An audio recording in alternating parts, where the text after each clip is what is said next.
Que peut-on dire aujourd'hui sur l'état de l'épidémie ?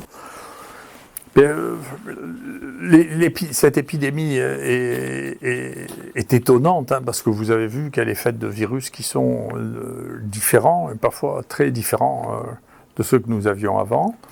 Et donc, il y a des épidémies qui fonctionnent dans lesquelles il y a plusieurs virus qui ont une localisation limitée, qui sont épidémiques, qui sont ensemble. C'est ce qui était le cas avec notre Marseille 4, ou ce qui était le cas donc, dans l'année 2020.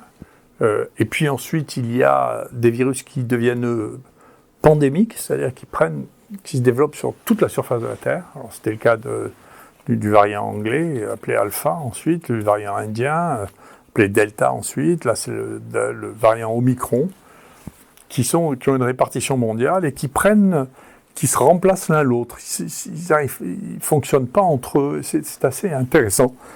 On a quelques rares cas de co-infection de Covid, et je ferai une communication ultérieure là-dessus, parce que ça explique un certain nombre de choses qu'on comprenait mal. Et donc là, ce que nous voyons, c'est que nous avons maintenant le BA2 de Omicron, là que vous voyez en bleu, qui apparaît en même temps que le BA1 diminue. Alors est-ce qu'il va le remplacer ?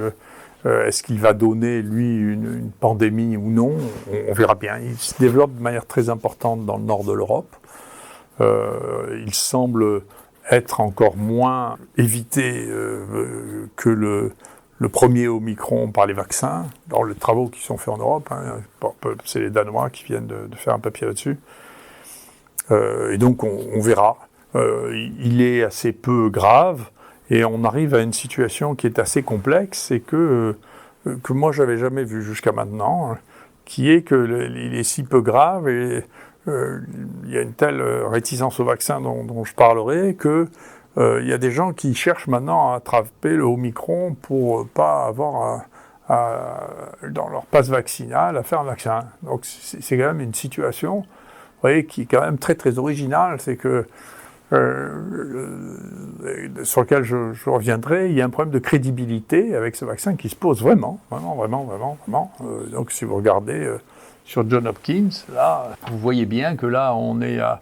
on peut dire que la campagne de vaccination en France a été très efficace. Le nombre de gens vaccinés, ici, je ne sais pas quel pourcentage, mais c'est un des plus élevés au monde.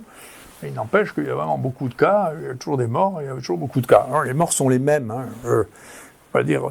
qu'ils soient vaccinés ou qu'ils ne soient pas vaccinés, il faut voir si quand on a des études très très précises, s'il y a moins de formes graves et de morts chez les vaccinés, c'est possible. Nous, on avait l'impression qu'il y avait une tendance à ça, mais globalement, ceux qui meurent à la fin, c'est les mêmes. Donc, qu'ils soient vaccinés ou pas, et donc, s'ils n'ont pas été vaccinés, c'est qu'ils auraient dû être vaccinés. Voilà. Donc, c'est plutôt les sujets âgés, la moyenne d'âge est élevée. Ou des sujets qui ont des pathologies associées qui justifiaient qu'ils devraient être relevés, donc qu'ils auraient dû être vaccinés. Donc vaccinés ou pas vaccinés, les morts sont le même groupe de la population, pour ce qu'on a vu jusqu'à maintenant. Et donc il faut, si on arrive à démontrer qu'il y a une efficacité sur les formes graves de Omicron, s'il y a quelque chose à renforcer, il y a quelque chose à faire, c'est la vaccination des sujets qui sont vulnérables. Et ce que je vois, c'est que petit à petit, le monde entier finit par dire la même chose que ce que je disais, moi, au début de l'été 2020, il faut vacciner les personnes vulnérables parce que c'est elles qui peuvent avoir un bénéfice. Pour les autres, j'ai vu que la FDA ne recommandait pas la vaccination entre 0 et 5 ans. C'est intéressant de voir que les gens qui vendaient les vaccins le savaient manifestement avant que la FDA le dise, puisque le cours de l'action a commencé à diminuer de manière très significative avant que le FDA le dise, et je redoute qu'ils aient pressenti ou connu, je ne veux pas accuser sans preuve, la décision de la FDA avant qu'elle ne soit rendue publique, ce qui veut dire que ceux qui étaient les mieux informés ont vendu leurs actions avant que les actions ne tombent de manière significative. Enfin, c'est intéressant. Quoi qu'il en soit, ce que l'on voit sur cette courbe, c'est ici en bas, vous avez par tranche d'âge, d'une part, et d'autre part, ici les non-vaccinés, ici les vaccinés. Vous voyez que maintenant, on a autant de gens qui déclarent être vaccinés que de gens qui déclarent ne pas être vaccinés. et que les tranches d'âge, autant ici, bien sûr, il y avait beaucoup plus de jeunes dans les non-vaccinés, puisque les plus anciens étaient plus vaccinés, ou faisaient moins attention, on reviendra là-dessus. Et là, vous voyez que la répartition entre les deux est à peu près symétrique, qu'on soit vacciné ou qu'on ne soit pas vacciné. Donc, ce qui ne préjuge pas de la gravité. Globalement, pour l'instant, les données qu'on a, c'est que les infections par Omicron, les personnes qui sont en réanimation encore actuellement sont souvent des gens qui sont depuis longtemps avec des infections par le Delta. Il y a relativement peu de gens qui ont Omicron et qui sont en réanimation, qui soient vaccinés ou qui ne soient pas vaccinés. Donc c'est pas on a les mêmes évidences que c'est pas très grave. Mais alors, qu'est-ce qui protège le mieux, la maladie naturelle ou le vaccin ? C'est difficile de répondre à cette question. Effectivement, on peut se demander si les gens qui veulent absolument attraper Omicron en se disant que c'est pas très grave ont raison de le faire comparé aux autres. C'est pas très évident. Là, on vient de regarder, là récemment, mes collaborateurs ont regardé quel était le niveau des réinfections. Vous voyez, qu'est-ce qu'on avait comme personnes dans notre banque de données qui ont fait 2 fois une infection par un des variants du Covid, et vous voyez que Omicron, pour l'instant, semble être celui qui donne le plus de réinfections. Donc on a 573 réinfections sur 9000, et donc en particulier, ce qui est un peu surprenant, on a vu un peu moins de 200 infections avec Omicron chez des gens qui avaient fait des infections avec le Delta peu de temps avant, il y a 3-4 mois. Donc le Delta, manifestement, ne protège pas très très bien contre l'Omicron. Donc c'est une des raisons, faut pas se leurrer, c'est une des raisons pour lesquelles le vaccin n'est pas extraordinairement immunisant, c'est que la maladie naturelle elle-même n'est pas très immunisante contre les variants. Donc il faudra trouver un vaccin qui soit plus efficace que celui-là pour pouvoir essayer si on veut espérer avoir une activité, ou peut-être qu'on n'aura jamais plus que pour la grippe. Donc la grippe, ça fait longtemps, ou qu'on n'aura jamais plus que pour le coronavirus des poules. La bronchite des poules, où on n'a toujours pas mieux que de faire des revaccins tous les ans comme la grippe. Donc avec du vaccin inactivé, d'ailleurs, ce qu'ils font. Et de manière à avoir une idée relative de ça, c'est-à-dire est-ce que les gens qui viennent se présenter ont déjà en même temps, sur le prélèvement qu'on leur fait, on regarde s'ils ont à la fois les anticorps et la PCR positive, eh bien, chez les gens qui ont des anticorps, donc qui théoriquement devraient être protégés, si on pense que les anticorps protègent, il y en a, dans ceux qui se présentent ici, il y en a 37% qui ont une PCR positive, et parmi ceux qui ont pas d'anticorps, il y en a 51% qui ont une PCR positive. Il n'y a pas une différence, on est à la limite, il y a une petite différence, vous voyez, mais une différence qui n'est pas très significative. Donc le fait d'avoir des anticorps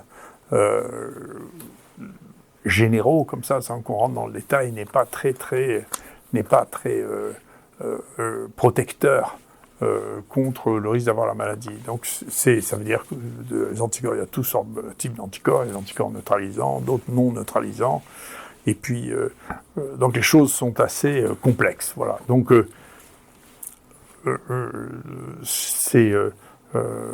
ça montre la difficulté qu'il y a à contrôler une maladie dont l'immunisation est quand même pas particulièrement efficace. Mais est-ce que cela veut dire que les vaccins en général ne marchent pas ? Non, on est... donc je redoute beaucoup cet aspect-là. J'ai eu l'occasion de m'en ouvrir parce que j'ai refusé de signer une tribune disant qu'il fallait que tout le monde se vaccine pour ça, que c'était comme ça qu'on allait sauver la planète. Je ne suis pas convaincu que ce vaccin ait ni une grande efficacité, je pense qu'il suffit de regarder les chiffres pour le voir, pour contrôler la maladie. Tout le monde est d'accord, l'OMS est d'accord, je vois que même les journaux qui faisaient la plus grande promotion pour ces vaccins, Nature et Lancet, maintenant sont en train de dire, vous savez, il faut vacciner les personnes vulnérables. Vous voyez que... Donc, Et on a le droit d'avoir, bien sûr, on a même le devoir, quand on a des scientifiques, de ne pas tomber dans le piège de vous êtes pour ou vous êtes contre les vaccins. C'est complètement idiot. Moi, il y a toute une quantité de vaccins pour qui je trouve que la France a du retard dans les recommandations vaccinales. J'ai vacciné mes enfants, mes petits-enfants. Moi-même, je me vaccine contre la grippe tous les ans. Je suis vacciné contre le pneumocoque. Donc, c'est pas une question. On peut pas, le fait de cette espèce de propagande qui dit, puisque vous n'êtes pas pour faire ces injections successives d'un vaccin dont on ne voit pas l'efficacité, ça veut dire que vous êtes un anti-vax, c'est un truc, je m'excuse et je le dis solennellement, d'imbéciles. Voilà, c'est des imbéciles qui font de la propagande. Et c'est très dangereux.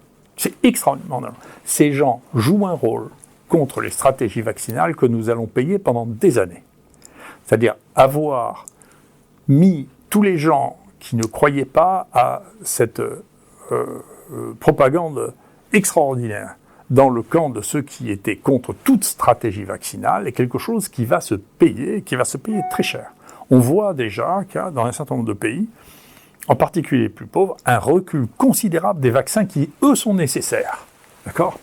Et donc il faut faire attention de ne pas faire une propagande éhontée en disant aux gens que s'ils n'obéissent pas, c'est parce qu'ils ne comprennent rien à la science, pour quelque chose sur lequel les bases sont d'une très très grande fragilité, et ainsi enlever la crédibilité des stratégies vaccinales dans leur ensemble. Et donc c'est pas en obligeant les gens à faire des vaccins dont on ne comprend pas très très très bien quel est l'intérêt en termes de santé publique, on le comprend d'autant moins qu'on voit les gens à droite et à gauche qui disent ben nous on le fait pas, finalement on a moins de cas. Attendez, ça n'est pas quelque chose qui est simple et clair pour lequel on peut contraindre les gens en leur disant si vous faites ça, c'est que vous êtes anti-scientifique, c'est que vous êtes anti-vax. Enfin, c'est ridicule. C'est ridicule. Et donc, il faut s'arrêter de mettre dans le même panier les gens qui sont contre tous les vaccins et les gens qui sont sceptiques sur l'usage généralisé et obligatoire de ce vaccin-là.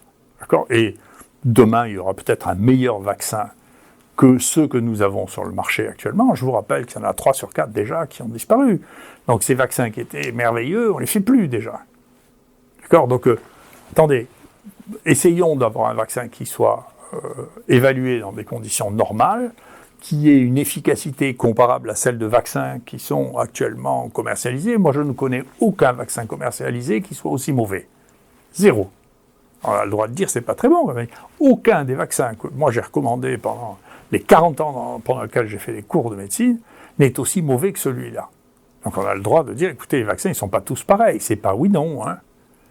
Donc ce bannissement du droit à dire que certains vaccins sont meilleurs que d'autres, c'est quelque chose qui est tellement anti-scientifique et qu'on dise ça au nom de la science, c'est juste ridicule.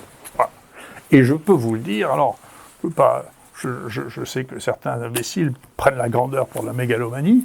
Moi, je peux vous dire, il n'y a personne qui a publié autant sur le Covid. J'en suis maintenant à 128 publications internationales. D'accord ? Vous pouvez regarder en France qui a fait ça, et puis vous aurez des surprises. C'est vérifiable sur tous les sites de données. D'accord ? Il ne faut pas me dire que c'est les non-scientifiques qui sont sceptiques sur ces vaccins. Non, c'est pas vrai. Si on n'est pas sceptique sur le vaccin, c'est parce qu'on ne veut pas regarder les choses. Et comme on dit ça dans au moins 3 religions du livre, ils ont des yeux et ne savent pas regarder. Et donc il faut se vacciner contre la grippe ? Oui, avec des surprises qui sont très intéressantes, parce que moi je trouve que les maladies infectieuses, c'est très compliqué. C'est pour ça d'ailleurs que j'évite de faire des prédictions qui se révèlent toutes fausses, ce qui n'empêche pas les gens de continuer à faire des prédictions, et ce qui n'empêche pas les plateaux de télévision et les grands journaux d'ailleurs. Hein. Pour la première fois, le Lancet a dit peut-être qu'on a publié un peu trop de modèles mathématiques et de prévisions parce que ça ne marche pas. Bon, c'est bien. Tant que les gens se rendent compte des choses, moi je suis content. Je préférerais qu'ils s'en rendent compte plus tôt, mais tant qu'ils s'en rendent compte, je suis content. Mais vous voyez, ça c'est intéressant. C'est un point de surveillance qu'on a mardi. Regardez ça. Vous voyez, ça c'est la grippe. Et donc moi je me suis vacciné pour la grippe effectivement en 2020 et 2021. Et qu'est-ce qui s'est passé ? Il n'y a pas eu de grippe du tout pour la première fois. On n'a pas eu de grippe pendant toute l'année 2021. Et la grippe s'est arrêtée avec le début du Covid. Et alors maintenant, vous voyez que c'est une autre maladie, Omicron, ou c'est d'autres circonstances, ou c'est un autre environnement, mais elle est repartie ici. Avec le Omicron, il y en a, alors que pendant tout ce temps, il n'y en a pas eu. Et c'est très intéressant parce que les bactéries associées qui surinfectent les Omicron ne sont pas les mêmes que celles que nous avions jusqu'à présent avec le Covid. Je ne sais pas pourquoi. En particulier, on n'a pas les bactéries qui sont tellement embêtantes dans la grippe, les infections respiratoires, qui sont le pneumocoque et le Haemophilus influenzae, qui avaient quasiment disparu, et qu'on commence à retrouver maintenant. Donc, avec le Omicron. Donc, c'est très curieux, et c'est pas seulement ça. Je crois que j'avais déjà... Ça, c'est actualisé. Regardez, alors si vous regardez toutes les infections virales respiratoires, vous voyez là en gris, c'est le Covid, hein, qui écrase tout. Et ce que l'on voit, c'est que là, en bleu, là, vous avez la grippe, et la grippe a disparu pendant ce temps. Mais toutes les infections respiratoires n'ont pas disparu. Les infections respiratoires qui sont restées, c'est les infections respiratoires du Covid et des rhumes. Les rhinovirus, les autres coronavirus sont restés, tandis que les virus de pneumonie, le virus respiratoire syncytial, les grippes, elles, ont disparu. Mon hypothèse, c'est que les épisodes de distanciation, très renforcés, au moment où les gens avaient très peur et ne pensaient pas être protégés par le vaccin, les a amenés, c'est mon hypothèse, hein, je ne dis pas que c'est vrai, les a amenés à éviter les infections respiratoires profondes plus que les infections, les rhumes. D'accord ? Et qu'il est vraisemblable que la transmission du virus, des différents variants de cette épidémie de Covid, ont probablement le même mode de transmission que les virus des rhumes, comme le rhinovirus et le coronavirus, puisqu'on voit, c'est ce qu'on appelle coupable par voisinage, vous voyez, ils arrivent en même temps. D'accord ? Et donc la fréquence des virus de rhume n'a pas changé, mais la fréquence des virus de pneumonie a changé pendant ce temps, mais elle est en train de revenir là, peut-être parce que les mesures, moi à vue d'œil je le vois, mais je ne veux pas en faire de généralité, les gens, moi je continue à me passer de l'alcool, je ne sais pas combien, 50 fois par jour sur les mains, mais je vois qu'on n'est plus très nombreux à le faire. Bon, les gens ont perdu cette chose qui était les seules choses que nous avions, le seul moyen que nous avions de lutte contre, en prévention, c'était d'éviter le risque de trucs. Maintenant, donc je dis, non seulement il y a des gens qui en plus cherchent à l'attraper, ils vont attraper encore plus de rhume, et on n'est pas sûr que ça va les protéger. Et donc, enfin, le dernier point, c'est que c'est vrai qu'on peut avoir plusieurs virus à la fois. Donc, on peut avoir un des variants du Covid avec d'autres virus. Et donc, il y a pas mal de co-infections, d'infections avec deux à la fois. Par exemple, vous avez vu qu'il y a eu une grande histoire c'est une histoire journalistique, hein, très rapidement. On a vu que c'était pas vrai, qu'il y avait un mélange, un nouveau virus qui était né de la grippe et du corona, du Covid. Bien, nous aussi, on a eu 11 personnes qui ont eu à la fois le virus de la grippe et le virus du Covid. Et ceux-là ne se sont pas hybridés, ce qui ne veut pas dire que personne ne s'hybridera jamais. Voilà. Et où est-ce qu'on en est maintenant au niveau du traitement ? Nous, au niveau du traitement, là, mon ami Mathieu Millon continue à faire du traitement en ambulatoire. Je crois qu'il a maintenant traité en ambulatoire 25 000 personnes. On a publié 10 000 avec une mortalité de 1,4 pour 1000. D'accord ? C'est pour ça que si les nouveaux médicaments, qui vont coûter beaucoup plus cher que les molécules recyclées, veulent montrer que c'est supérieur aux molécules recyclées, il leur faudra intégrer quelques centaines de milliers de personnes. Et je doute qu'il y ait des études randomisées avec 100 000 personnes pour comparer ça contre les anciennes molécules. Mais qu'est-ce qui s'est passé avec ces anciennes molécules ? C'est très intéressant parce qu'il y a un papier très joli qui a été fait par beaucoup de collègues en France et qui ont montré ça. Il y a 2 papiers français là qui sont vraiment de très grande qualité, qui sont intéressants. Ils ont interrogé les gens pour savoir qui c'est qui donnait pendant la première vague, pendant le premier épisode de Covid avec le variant chinois, qui donnait de l'hydroxychloroquine. Ils ont interrogé tous les praticiens hospitaliers en maladies infectieuses, en médecine interne, en rhumatologie. Est-ce que vous l'avez utilisé pour ça ? Et 50% des praticiens hospitaliers l'ont utilisé. Et qu'est-ce qui s'est passé ? Eh bien, et donc c'est très intéressant pour l'histoire, l'épistémologie, c'est très très important.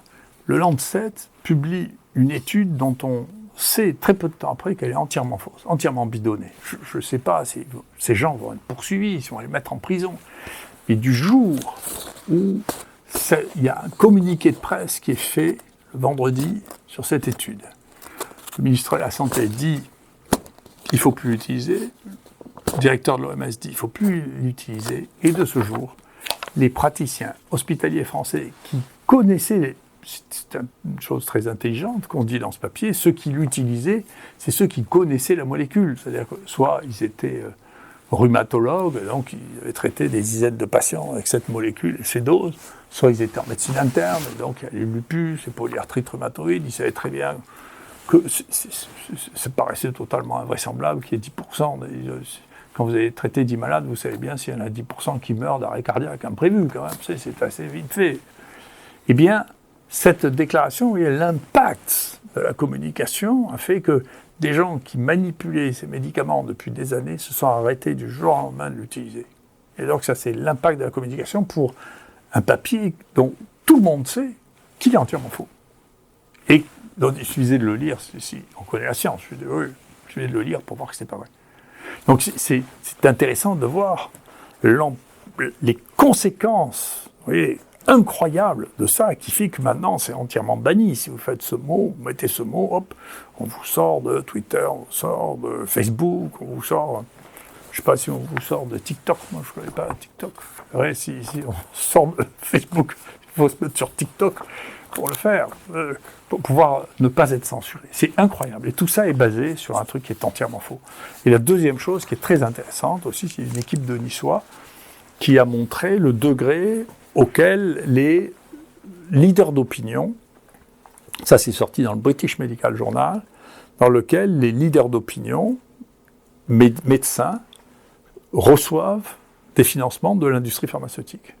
Et ils disent qu'il n'y a pas de groupe de sociétés savantes rédigeant des guidelines, c'est-à-dire des recommandations, dans lesquelles il n'y ait pas au moins un des participants qui n'ait pas reçu de financement par l'industrie pharmaceutique. Je suis content de ne pas être le seul à le dire. Donc nous avons là des problèmes qui sont des problèmes sociaux, qui devront bien être réglés par la politique, c'est le domaine de la politique, par le comité d'éthique, si un jour il y a un comité d'éthique qui est débarrassé de ces conflits d'intérêts, pour regarder en face, attendez, est-ce que l'on peut, je peux vous dire, ça a été l'objet, moi, de la raison pour laquelle j'ai fini par démissionner du journal européen de maladies infectieuses, c'est que j'étais en conflit avec le fait que je pensais qu'il n'était pas honnête que les guidelines, et donc je parle il y a quelques années, soient écrites par des gens qui avaient des conflits d'intérêts. Et je peux vous dire que moi, je me suis retrouvé en conflit avec les gens qui dirigeaient cette société, parce que je trouvais, il y avait, la même chose avait été publiée pour les internistes américains, en disant, écoutez, maintenant, si vous avez des conflits d'intérêts, il ne suffit pas de les déclarer, vous n'avez pas le droit d'écrire les guidelines. Il ne suffit pas de les déclarer. Le fait de le déclarer, ça ne veut pas dire que vous avez enlevé vos conflits d'intérêts. Vous ne pouvez pas recommander une drogue pour laquelle vous avez été payé, ça va de soi. Voilà. Sinon, vous ne faites plus des recommandations, vous faites de la publicité, même sans le savoir. Je suis intéressé de voir que ces phénomènes, qui étaient des phénomènes dont on a l'impression, quand on parlait de ça, que à chaque fois que vous êtes lucide, maintenant, si on vous dit que vous êtes complotiste, c'est déraisonnable. Donc, encore une fois, arrêtez, je vous en prie, c'est pour ça que j'appelle cette émission « On a le droit d'être intelligent », arrêtez de croire les imbéciles. C'est pas parce qu'on a des doutes sur ce vaccin que l'on est contre les vaccins, d'accord ? C'est pas parce que l'on dit, écoutez, vous savez, quand vous recevez de l'argent, vous directement, ou l'association que vous gérez, vous ne devriez pas donner un avis officiel ou politique sur les médicaments pour lesquels vous avez reçu de l'argent, que l'on est un complotiste. C'est simplement ça faisait partie des règles de fonctionnement de la vie démocratique. Voilà. Donc il faut arrêter, retrouver son calme, et il faut trier les choses ne sont pas aussi simples. Eh bien, je comprends bien qu'à la télévision, c'est plus simple de crier en disant lui est méchant, lui est bon. Il faut arrêter de prendre les génies pour des imbéciles. Il faut arrêter de prendre le dernier vaccin pour le sauveur de l'humanité. Et il faut arrêter de penser que le fait qu'on ait reçu de l'argent de quelqu'un, ça ne veut pas dire qu'on a perdu sa lucidité, parce que c'est pas vrai. Voilà. Merci beaucoup.